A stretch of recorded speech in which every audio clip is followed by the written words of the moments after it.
Have you ever been judged before you could even speak?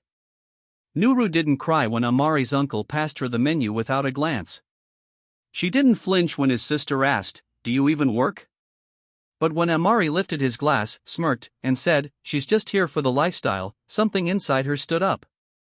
Even though she was still sitting at the table, she folded her napkin, smiled, and said nothing, until the waiter brought the check, and a stranger stood behind her chair.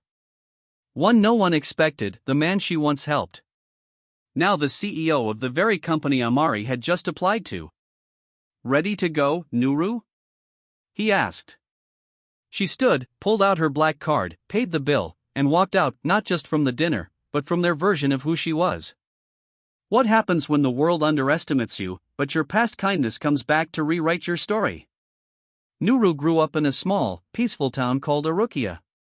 Her mother sold vegetables in the market and worked hard every day just to make sure they had food on the table.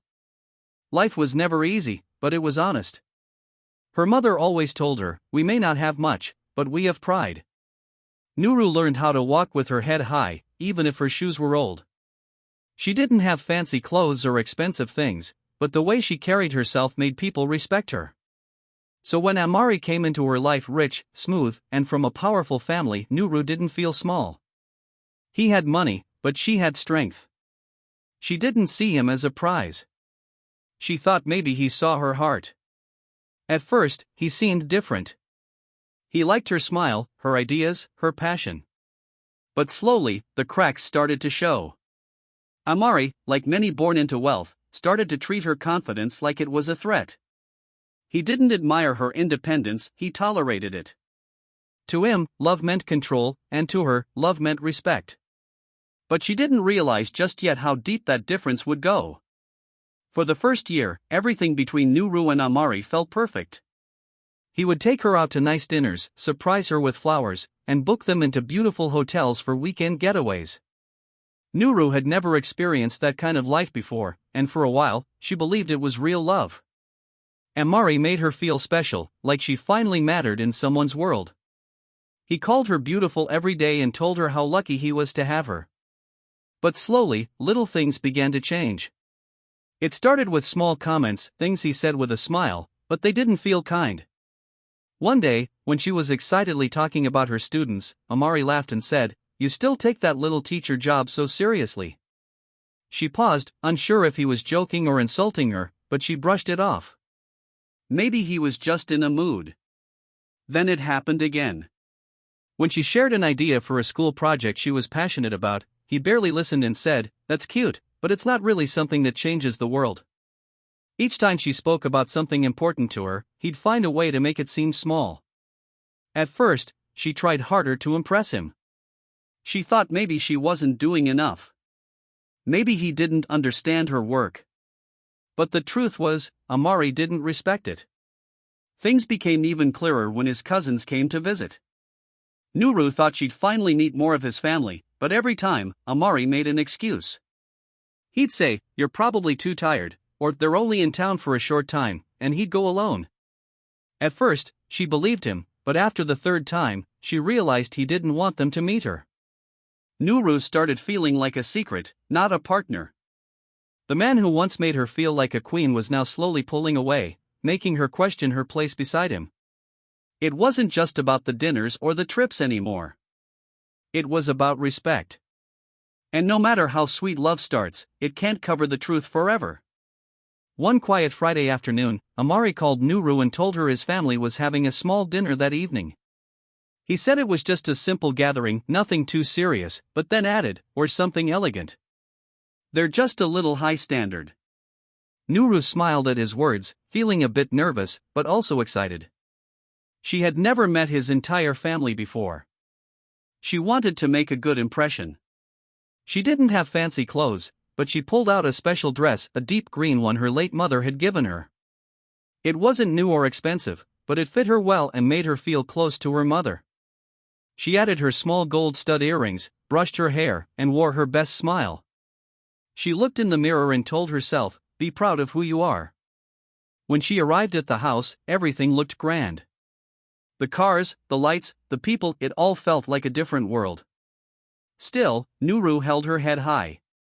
Amari came to greet her with a quick kiss on the cheek, then walked her into the dining room where everyone was already seated. From the moment she stepped in, she could feel the air shift. The room got quieter. Heads turned, and eyes scanned her from top to bottom, not with warmth, but with judgment. Someone coughed. A woman whispered, but Nuru kept smiling, thinking maybe it was just nerves. As the dinner began, she tried to join the conversations, but no one really talked to her. The questions they asked didn't feel like normal small talk. They felt like traps. One of the aunts asked, "So, what do your parents do?" Another guest raised an eyebrow and said, "Public school teacher? Must be tough making ends meet." Someone else asked, "No designer shoes?" Nuru felt small, but she kept her grace. What hurt the most was that Amari said nothing. He just sat there, sipping his drink, letting the words fly around her like darts. He didn't defend her. He didn't even look uncomfortable. It was as if he had brought her just to see how she'd survive. And in that moment, Nuru understood. This wasn't a kind dinner. It was a test, not to know her better, but to break her spirit. She wasn't invited as someone they wanted to welcome. She was brought in like a show, something to talk about later, something to mock. And Amari, he watched it all happen. As Nuru sat at the dinner table, she looked around and saw everyone smiling, but it didn't feel real. Their smiles were tight, almost fake, like they were waiting for something. The moment the small talk started, the real purpose of the evening began to show. One of the women leaned forward and asked, "So, what do your parents do?" Nuru answered calmly, "My mother was a vegetable seller. She raised me with a lot of love and strength." The woman raised her eyebrows and replied, "Oh, just that." Another voice followed quickly, "And what do you do again?" "I'm a public school teacher," Nuru said proudly. Someone chuckled under their breath. A man across the table whispered, "She doesn't even have a designer bag." That's rare these days. The words hit her like small, hidden slaps. They weren't yelling, but each comment was meant to cut her down. And what hurt the most wasn't the questions. It was the silence from the one person who brought her there. Amari sat beside her, drinking from his glass, acting like he didn't hear any of it. He didn't speak up for her. He didn't stop them. It was like he had turned into a stranger. Then came the worst part. His older brother, smiling too wide, asked in a loud voice, "So, if there's a prenup, do you think Nuru could handle it?" The whole table laughed softly, as if it was a funny joke. But Nuru didn't laugh. She sat still, eyes on Amari, waiting for him to say something. Anything. Amari looked at his brother, lifted his glass, and said with a grin, "She's not after my heart, just the house." Laughter broke around the table again, but this time, Nuru felt something deep inside her break. The man she had loved for a year had just embarrassed her in front of his whole family. Not only did he not protect her, he joined them in mocking her. She sat there, holding her breath, trying not to cry or let them see the pain in her eyes. They had turned the dinner into a trial, and she was the one on the stand.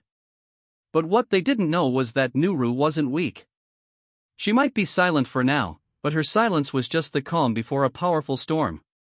As Nuru sat at the table, still holding back the storm in her heart, the waiter walked over to refill the glasses.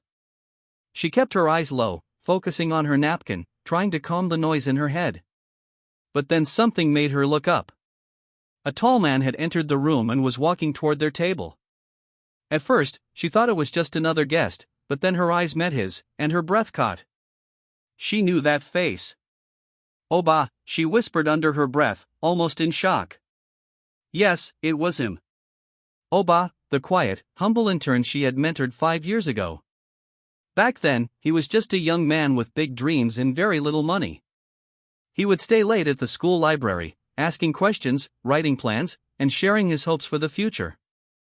Most people didn't pay him much attention, but Nuru saw something special in him. She gave him time, support, and even helped him apply for scholarships. And now, here he was, no longer that quiet intern in worn-out shoes. Oba was now dressed in a sharp suit, his presence confident and calm. But his eyes, they still held the same kindness and respect. He walked straight to the table like he belonged there. Everyone looked at him, confused but curious. Amari froze, his glass halfway to his lips. Nuru, Oba said warmly, a smile spreading across his face. I didn't expect to see you here. Nuru stood up slowly, still surprised. Oba, look at you, she said softly. Amari's father leaned over and whispered something to his wife, his eyes wide. One of the cousins said, Isn't that Obama Huli? Yes, it was Obama Huli, the CEO of one of the fastest growing fintech companies in all of Africa. The man every business magazine was talking about. The man Amari himself had once mentioned applying for a position under. But right now, Oba wasn't here for business. He looked at Nuru like she was the most important person in the room. And in a room full of people who tried to make her feel small, that look changed everything.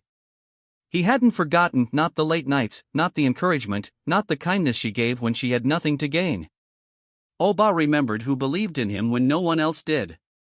And tonight, he was here not just as a CEO, but as living proof that Nuru's heart, her kindness, and her quiet power were never small things. They were everything. The whole table had fallen silent. After everything they said, after all the mocking, no one had expected this twist. Nuru stood there, calm and quiet, while everyone stared at Oba with wide eyes.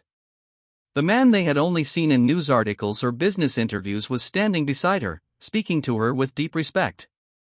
The waiter returned with the bill. Without saying a word, Nuru reached into her bag, pulled out a sleek black card, and placed it gently on the tray. There was no anger on her face, no sign of tears. She simply nodded at the waiter with a soft thank you and handed over the card like it was nothing. No shouting, no drama, just grace. Everyone at the table watched in stunned silence. They didn't know how to react.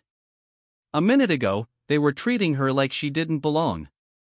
Now, the woman they tried to insult was casually paying the entire bill like it was pocket change in front of the very CEO they clearly admired. Then Oba, still standing beside her, spoke again, his voice clear and warm. Nuru, our car's waiting outside. I reserved you a suite. We have that investor dinner tomorrow, remember? The room froze. Not a single fork moved. Amari didn't say a word. His mouth was slightly open, but no sound came out. He looked like someone had just pulled the rug from under him. His father leaned closer to Amari's mother and whispered, That's Obama Huli. The name hung in the air like a heavy secret now exposed. Everyone knew who Oba was, a name that carried weight in the business world. A man who built something from nothing. But none of them had guessed that he was connected to Nuru, the same woman they had laughed at minutes ago. Nuru looked at Amari one last time. She didn't say a single word to him. She didn't have to. Her actions had spoken louder than any words ever could. She walked away, head high, her steps light but powerful, and the message was clear to everyone watching. She didn't need to fight to prove her worth. She didn't need revenge, drama, or tears. She had something far more powerful: respect, dignity, and someone by her side who saw her true value from the very beginning. That night, she didn't just leave the table. She took all their silence, all their judgment, and turned it into the loudest statement of her life. As Nuru stepped out of the house and into the fresh evening air, it felt like something heavy had fallen off her shoulders. She wasn't just walking away from a dinner. She was walking away from every moment she had ever doubted herself. She was walking away from all the times she stayed quiet to be accepted, from every insult she swallowed just to keep the peace, and from the love that made her feel small instead of safe. The driver opened the car door, and she got in beside Oba. The warmth of the car didn't just come from the air inside. It came from the silence that understood, the silence that didn't judge. For a while, neither of them spoke. The road was calm, and so was her heart. After a few minutes, Oba looked at her and smiled. I knew you would outgrow them, he said softly. That night, you gave me your last naira for a bus ride. You planted something they'll never understand. Nuru turned to look at him, surprised he still remembered. It had been such a small moment years ago when he had no money and no one believed in him. She had shared what little she had, not because she expected anything, but because she saw potential in him. And now, that same man was sitting beside her, reminding her of her own worth. She didn't reply right away. She just held his words in her heart like a quiet treasure because they weren't just about the past. They were about who she had always been and who she had finally become. That night, Nuru didn't go home and cry. She didn't feel broken or rejected. She didn't replay the dinner in her head or wish she had said something different. Instead, she laid her head down in a soft, warm bed, in a sweet book, not out of pity, but out of deep respect. She slept peacefully, not because everything had gone perfectly, but because she had stayed true to herself. She had protected her dignity. She had walked away with her head high, knowing she didn't have to change who she was just to be loved. She didn't need to be louder. She didn't need to dress richer. She didn't need to shrink. Because the woman she was, kind, strong, honest, was already more than enough. And for the first time in a long time, she felt exactly what her mother had always wanted for her. Proud, safe, and truly free. 2 weeks passed quietly after that dinner. But for Nuru, everything had changed. She wasn't hiding anymore. She wasn't trying to prove her worth to anyone. She was busy working beside Oba, building something meaningful, an education initiative that was already getting attention across Africa. Oba didn't just include her. He gave her the title she had earned with her heart, co-founder. At the launch event, he stood on stage and told everyone the truth. He said, "This project exists because of a woman who believed in me when I had nothing. She saw value in the unseen. Her name is Nuru." People clapped. Articles were written. Interviews were requested.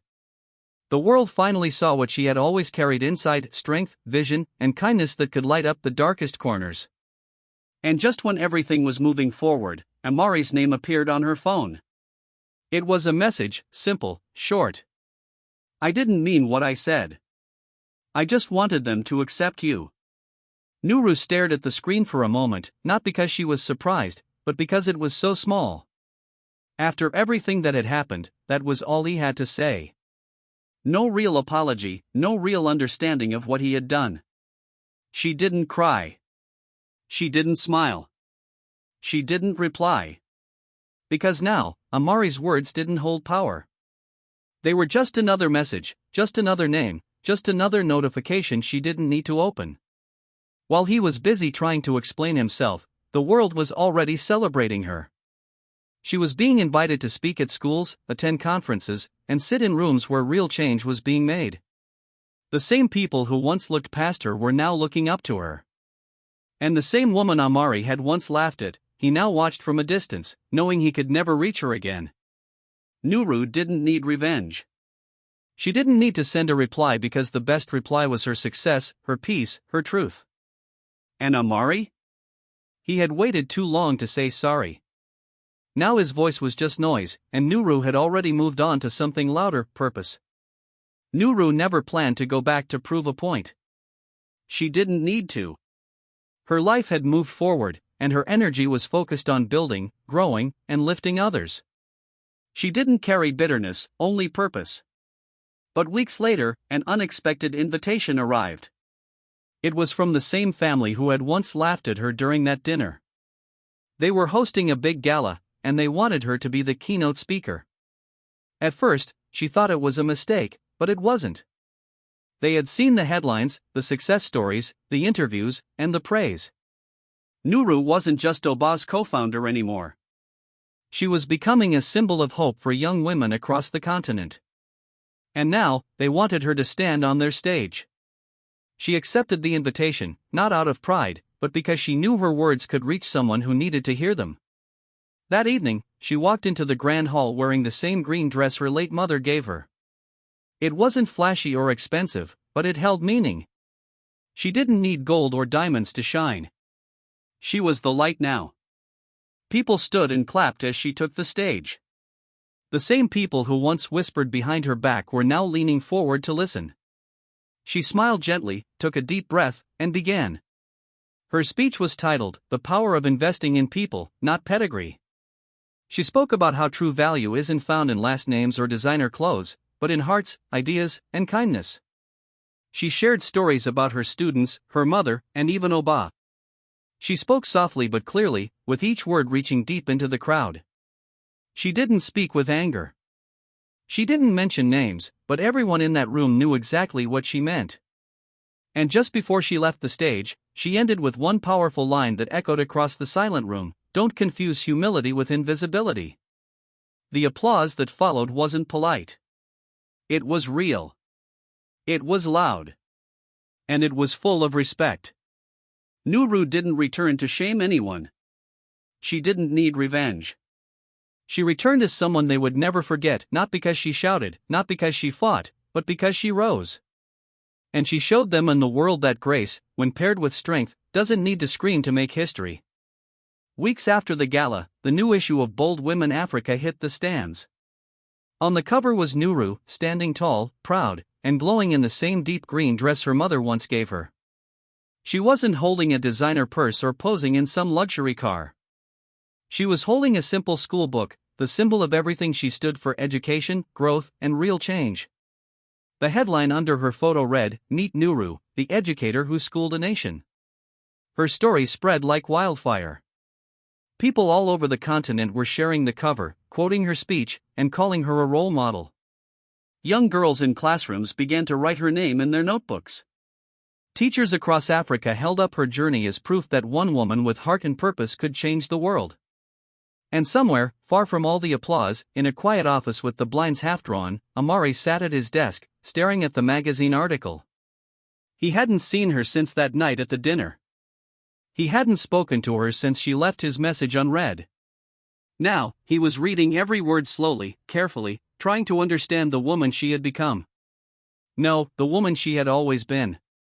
As he scrolled through the online feature, photo after photo showed her leading workshops, sitting on education panels, and being hugged by children in village schools. She looked powerful, peaceful, and completely free. Amari leaned back in his chair, eyes still on her face.